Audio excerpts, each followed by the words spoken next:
네, 유튜브 시청자 여러분 안녕하십니까.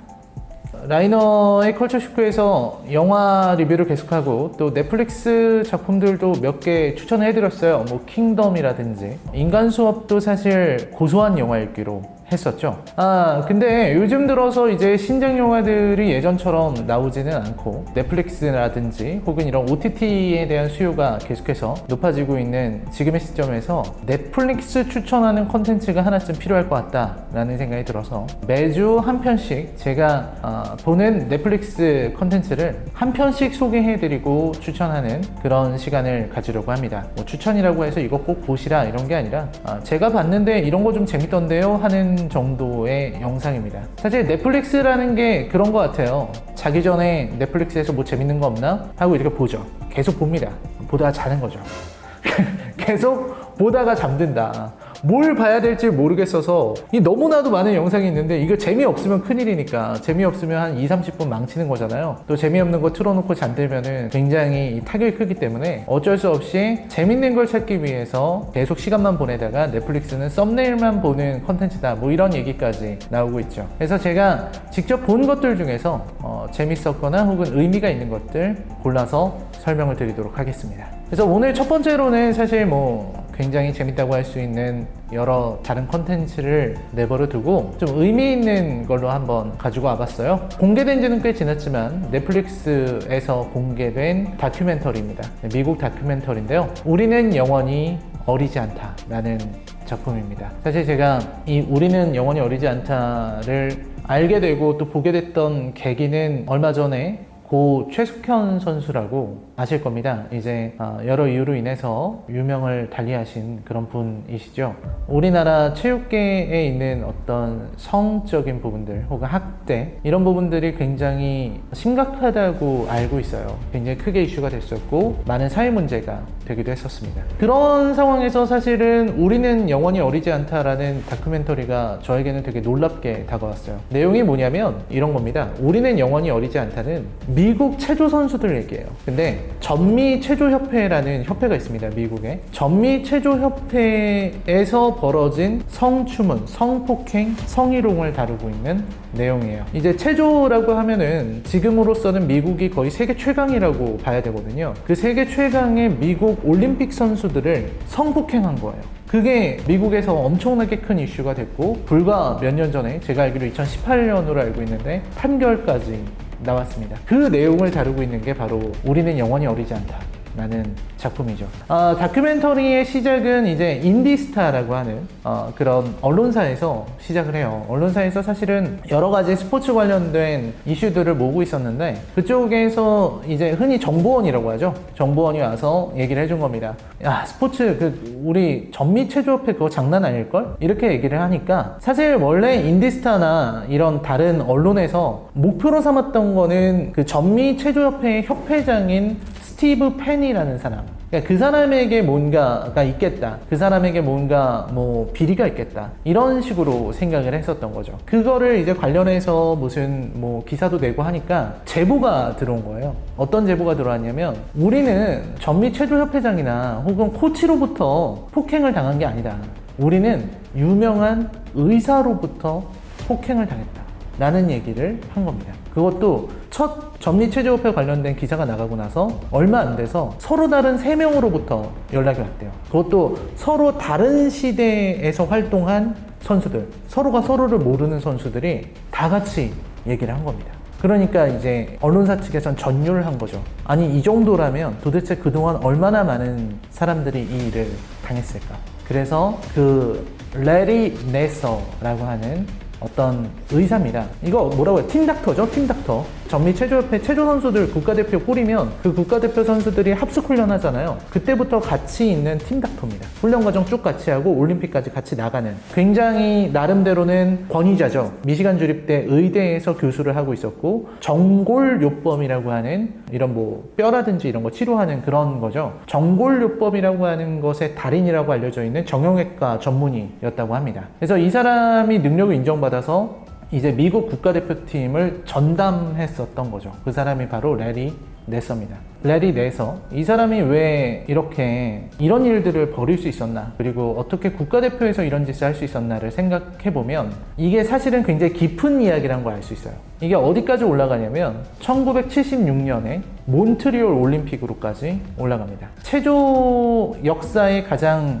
센세이셔널했었던 선수, 정확히는 체조 역사를 뒤바꿔버린 선수가 등장하죠. 혜성처럼 등장했던 루마니아의 나디아 코마네치라는 선수입니다.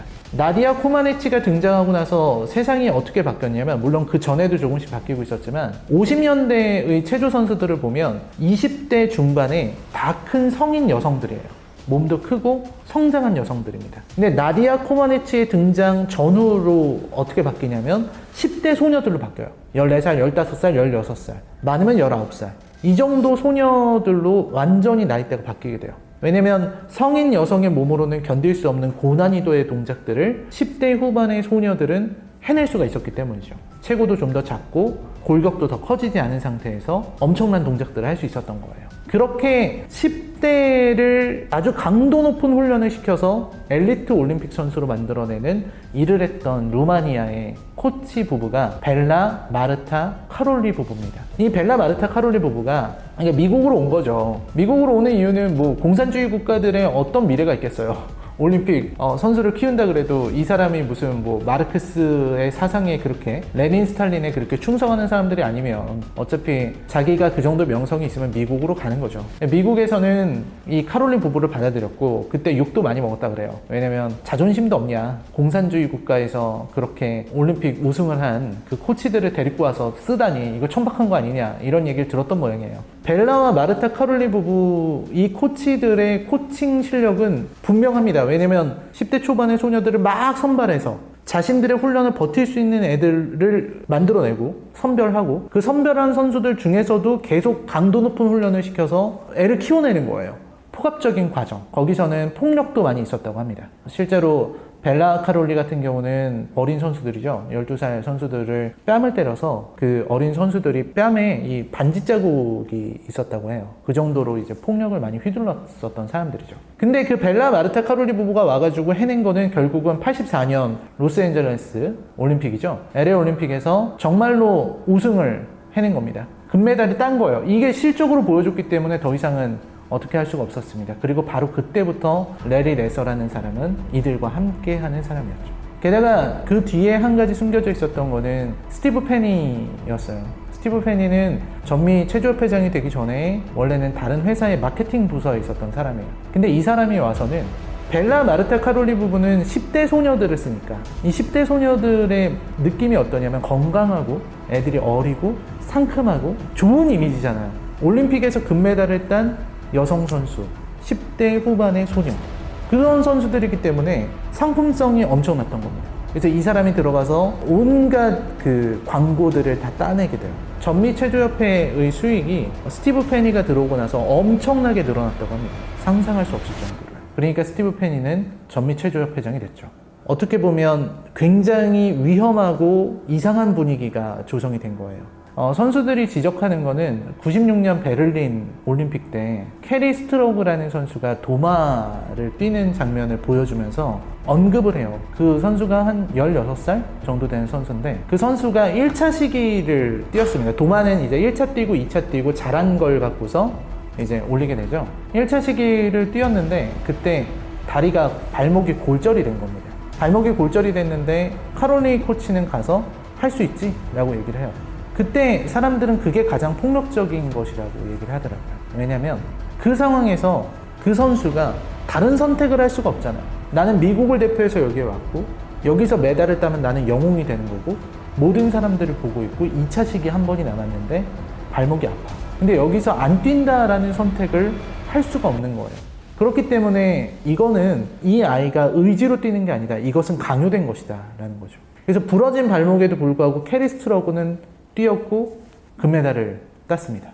그 이후로 큰 부상에 시달려야 했지만 어쨌든 메달을 땄죠. 이렇게 영웅이 되기 때문에 사실상 카롤리 코치가 하는 이런 폭력적인 부분을 사람들은 얘기하지 못한 거예요. 근데 그 뒤에서 더 나쁜 인간은 바로 레리 내서였습니다. 레리 내서는 이런 거예요. 카롤리 부부의 코칭이 너무나도 폭력적이고 굉장히 고압적이잖아요. 그 훈련에 시달리고 그 경쟁 속에서 힘들어하던 애들이 이제 치료를 받으러 의무실에 오면 레리 내서는 굉장히 유머러스한 사람이에요. 막 웃겨줘요. 재밌게 농담도 해주고 웃겨줍니다. 그리고 음식도 준비해줘요. 절대 선수들이 먹어서는 안 되는 초콜릿이나 과자 이런 거를 눕는 베개 밑에다가 숨겨주는 거예요. 10대 중후반의 어린 소녀들이잖아요. 레리 레서를 좋아하지 않을 수가 없는 거예요. 그리고 그 상황에서 레리 레서는 이제 선수들을 만지기 시작하는 거죠. 레리 레서가 자신의 정골요법을 보여준다고 만든 영상들이 있는데 그거는 지금 제가 봐도 되게 위험해요. 치료라는 명목으로 아무렇지도 않게 여성 선수들의 몸을 다 만지고 있어요. 레리 레서가 얼마나 잔혹하게, 얼마나 잔인하게, 그리고 선수들이 말을 할 수 없게끔 강인하게 성폭행을 했는가에 대한 얘기들이 나와 있어요. 이게 문제가 되고 나서 레리 레서 측에서는 변호사를 통해서 그런 얘기들을 했던 모양이에요. 치료를 위해서 다소간의 접촉은 있었지만 성기에 대한 직접적인 접촉은 없었다 라는 식의 얘기를 했었던 것 같습니다. 근데 이제 그게 문제가 돼가지고 더 많은 사람들의 공분을 사게 됐죠. 왜냐면 당했던 사람들이 이제는 어리지 않기 때문에. 이 다큐멘터리의 주된 내용이 그겁니다. 카일 스티븐슨이라는 선수가 법정에서 증언한 것이죠. 우리는 영원히 어리지 않다. 여자아이들은 영원히 어리지 않고 결국은 당당한 여성이 돼서 너를 짓밟으러 올 것이다. 뭐 이런 식의 이야기를 했다고 합니다. 그래서 레리 내서라는 사람이 제가 여기서 다 말할 수는 없겠지만 다큐멘터리에서 표현되고 있는 성폭행과 성희롱 과정들, 그 묘사된 것, 증언들을 들어보면 어떻게 이런 식의 인간이 있을 수 있나라는 생각을 하게 돼요. 무엇보다도 제가 이 다큐멘터리 보면서 놀란 거는 이 미국이잖아요. 우리나라랑은 다를 거라고 생각했는데 미국에서도 이런 일이 벌어지고 있었고 그리고 이런 성폭행이 있었다는 사실이 참으로 놀라울 정도입니다. 도대체 체육계는 얼마나 더 많은 불합리한 일과 부조리가 있을까 하는 생각을 하게 되는 거죠. 이런 어떤 다큐멘터리가 가치를 갖는 것은 사회적인 문제들에 대해서 우리가 다시 한번 생각하게 만드는 그런 요소에 있다고 저는 생각을 합니다. 그래서 우리는 영원히 어리지 않다를 한번 보시면 스포츠가 또 이런 다양한 마케팅과 연결되면서 여러 문제들을 만들어낼 수 있는가를 볼 수 있는 것 같아요. 그리고 사실은 사이다도 있습니다. 다큐멘터리는 정확하게 결론을 내리고 있거든요. 결말 부분에서 엄청난 사이다를 느낄 수 있는 그런 거기 때문에 사실 뭐 여러분도 어느 정도 눈치채시겠지만 미국 같은 경우는 이게 형벌이 우리나라보다 훨씬 높은 것 같아요. 형벌 체계가.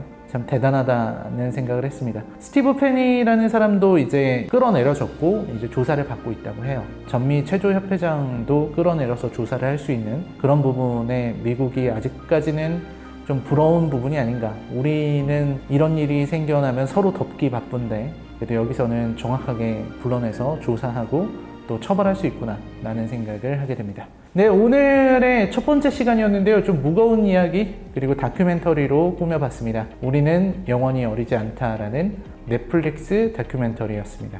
사실 첫 작품으로 마이클 조던 라스트 댄스를 하려고 했는데 너무 뻔할 것 같아서 우리는 영원히 어리지 않다로 했고요. 다음 편이나 그 다음에 라스트 댄스에 대한 제 평도 한번 올려보도록 하겠습니다. 네, 시청해주셔서 감사합니다. 저는 다음 편에서 뵙겠습니다. 안녕히 계십시오.